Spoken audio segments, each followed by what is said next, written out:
Hey, this is Nate Bargatze. I'm bringing you some of the best comics that you might not know yet, but you're about to get to know them. Nashville, Tennessee, how we doing? I am here all the way from Texas. Yes, thank you. It's a great nation. This is so cool. It is wonderful to be here. This is so much better than where I normally perform my comedy in Austin. It is, I gotta be honest, it's not a great place. It's BYOB. The crowd is so rude. It's called the PTA meeting. Just when I get to the hottest part of my set, security takes the mic out of my hand and escorts me out. It's like, can't stand that place. Anyone here from the suburbs? Other suburbs people? All right. Okay, we'll make it quick. You guys got to get to bed, all right? We'll watch time. I used to live downtown, and when I lived in a cool part of downtown, I used to brag, like, I know the door guy at the club. I can always get in. And I still actually say that. I'm just referring to Sam's Club now, so that's different lifestyle. I just want to say, like, round of applause for everyone at Zanies. What an incredible place. This is amazing. Amazing. Thank you to Nate, to Nateland, to the whole team. And especially I want to thank them for promoting my appearance on this show with the heavily photoshopped picture that I sent them.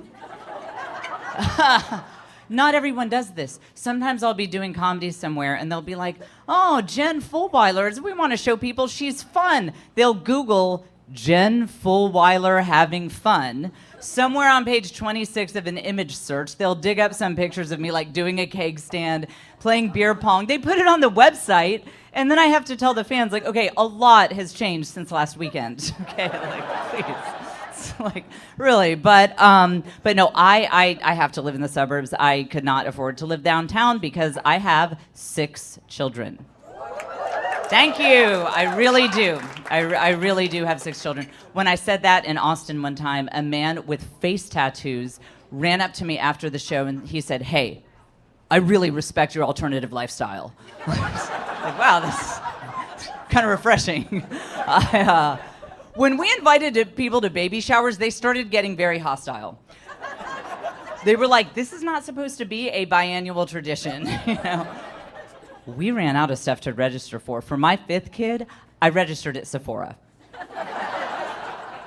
My 5th at the liquor store. Like, let me tell you, when you have your 6th kid, you don't need another baby walker. You need Johnny Walker. People bring it up, like my personal trainer was trying to motivate me at the gym. She was like, Jen, I want you to go deep into the moment that you brought new life into the world. You've been through this 6 times, so tell me, go into that moment, and now you tell me, how are you going to conquer these pull-ups? And I was like, scream and beg for drugs. And let me tell you, if this gym has an anesthesiologist, I am about to crush this workout, honestly. Like, it's gonna work out really well. So I have a big anniversary coming up. My husband and I this year, we will have been married 20 years. Incredible. Yes. Now, those of you guys who have been in relationships for a little while, you guys know you have to be intentional to keep the spice alive. So what I did for my last anniversary, I finally let my husband live his ultimate fantasy. I told him that I would take any constructive criticism he has for me and not get mad. Now, you guys are a young group, but let me tell you, when I say that to a crowd of middle-aged people, there's always a group of 50-year-old guys who are like, wow, that is incredible. They're like, is there a place where I can watch that on the internet? Because, like, that's kind of what I'm into, at this point. No, it was a wild night. I haven't spoken to him since then, but my husband is very frugal. He's a very frugal man. He is so frugal that he has informed our children that there is a special elf. He really did this. He has informed our children that there's a very special elf in the North Pole who is in charge of quality control. And he likes to put his special sticker on the very best toys. And this elf's name is Clarence. You guys, yeah, sometimes misspelled as Clarence. There are at least a few guys here who were like, is that man available to be my life coach? I like the way he thinks. No, we have a good marriage, and he said that we almost didn't get together because when he first met me, he almost didn't ask me out because I am 6 feet tall and he is 5'9". And I said, wow, you totally do not understand how practical I was when I was a single woman. My philosophy was, hey, if I can find a man who is loving, who is supportive, who doesn't ask nosy questions like, where did all these Amazon boxes come from? I honestly, I don't care if that guy played one of the Munchkins in The Wizard of Oz. I do not. I will put that man in a baby Bjorn, carry him out to a date night. We will have a good old time. It will be fun. Look, you don't have to be able to ride a roller coaster with your spouse. That's not... It's not like the key to a good marriage or anything. No, guys, though, I struggle, though. I have adult ADHD, and I am slightly on the Asperger's spectrum. Has anyone else been diagnosed on TikTok?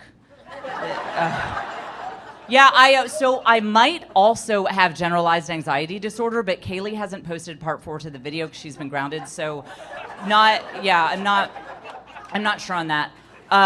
Being a mom with ADHD it's really hard, but I do try. For my daughter's birthday, I spent all this time making her a very elaborate Monsters in the Slime Pit birthday cake. And, okay, it was supposed to be a Mermaids at the Beach cake, but that's actually my best effort.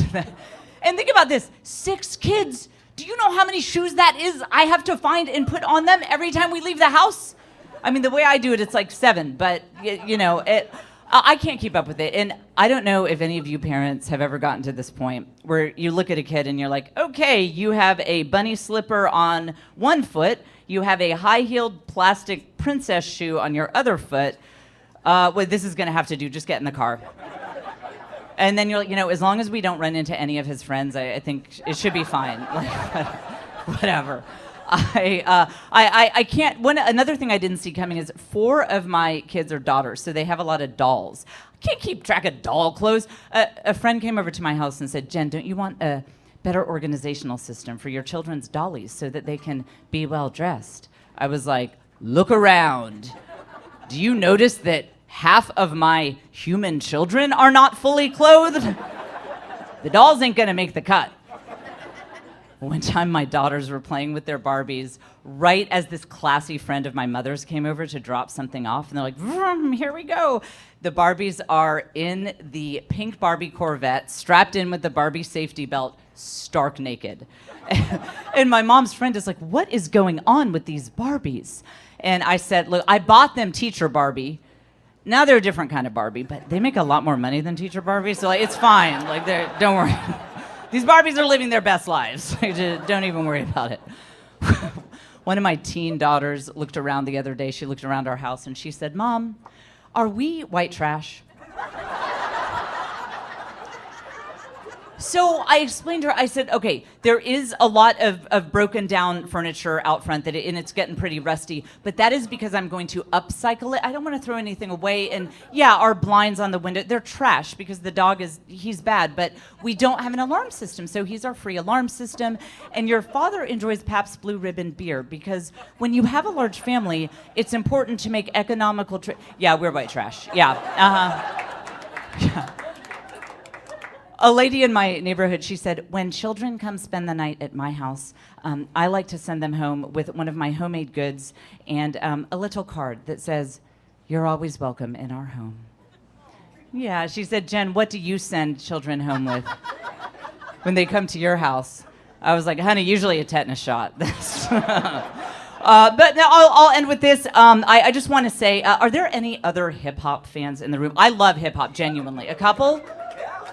Okay, well, we're small but mighty, we're okay. So a few hip hop fans, but so when I listen to it, sometimes people are like, Jen, have you ever listened to the lyrics to hip hop music talking about getting vengeance on enemies and using drugs to cope?